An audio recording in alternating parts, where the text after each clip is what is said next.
রুনা লায়লার সঙ্গীত জীবনের ৬০ বছর পূর্ণ। কিংবদন্তি সঙ্গীতশিল্পী রুনা লায়লা। দীর্ঘ সঙ্গীত জীবনে ১৮টি ভাষায় অসংখ্য গান গেয়েছেন তিনি। আন্তর্জাতিক খ্যাতিসম্পন্ন এই শিল্পী ১৯৬৪ সালের এই দিনে যুগ্ন সিনেমার গানে প্রথম কণ্ঠ দেন।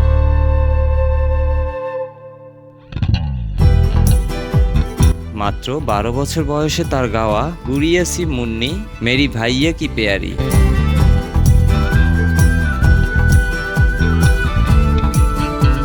উর্দু ভাষার গানটির কথা লিখেছিলেন তৃষ্ণা মেরুতি আর সুর করেছিলেন মঞ্জুর।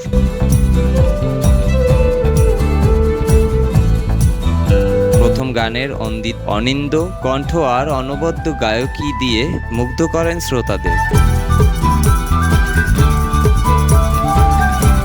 সেই সুবাদে এই শিল্পীর কাছে বাড়তে থাকে সঙ্গীতপ্রেমীদের প্রত্যাশা।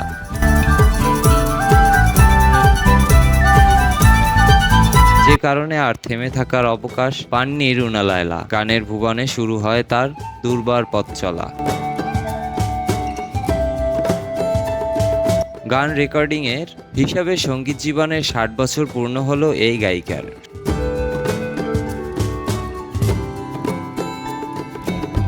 সঙ্গীত জীবনের এমন অর্জনে রুনা লায়লা প্রশংসায় ভাসাচ্ছেন তার ভক্ত থেকে শুরু করে শোবিজ অঙ্গনের সবাই।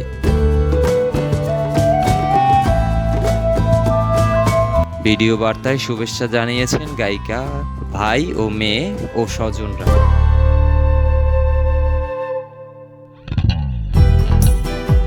দীর্ঘ ক্যারিয়ারের মোট ১৮টি ভাষায় ১০,০০০-এরও বেশি গান গেয়েছেন তিনি।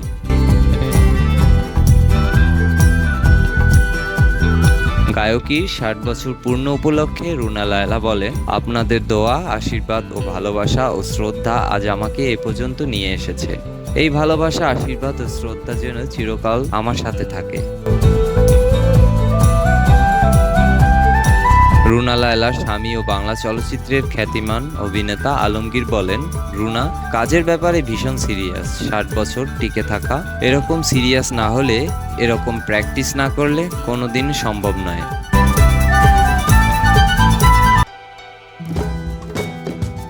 আখি আলমগীর বলেন, আমরা অনেক গর্বিত যে আমাদের একজন রুনা লায়লা আছেন।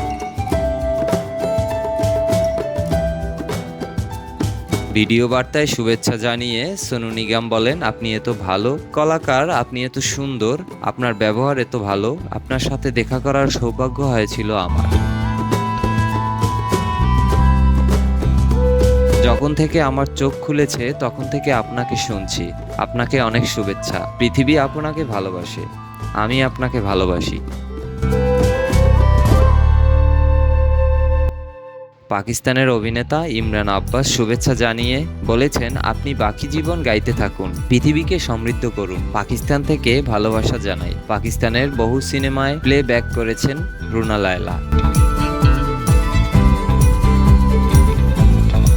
এর মধ্যে উল্লেখযোগ্য হলো হাম দোনো, রিশতা হ্যায় প্যার কা, কমান্ডার, আন্দালিব, নসিব আপনা আপনা, দিল আউর দুনিয়া, উমরাও জান আদা, আনমোল, নাদান, দিলরুবা সহ আরও বেশ কিছু সিনেমায় গান গেয়েছেন তিনি।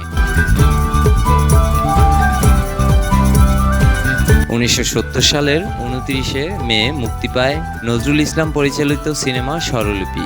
এতে প্লেব্যাক করেন রুনা লায়লা।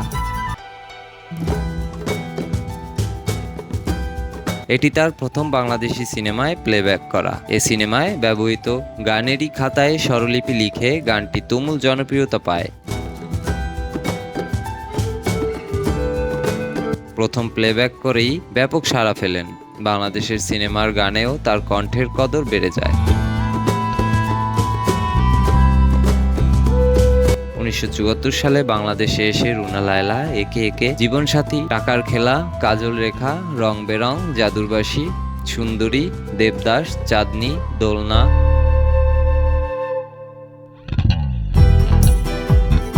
কেয়ামত থেকে কেয়ামত, অন্ধপ্রেম, দোলা, অন্তরে অন্তরে, বিক্ষোভ, প্রিয় তুমি সুখী হও, পাঙ্কু জামাই, দুই দুয়ারি সহ বহু সিনেমায় গান গেয়ে শ্রোতা দর্শককে মুগ্ধ করেছেন তিনি।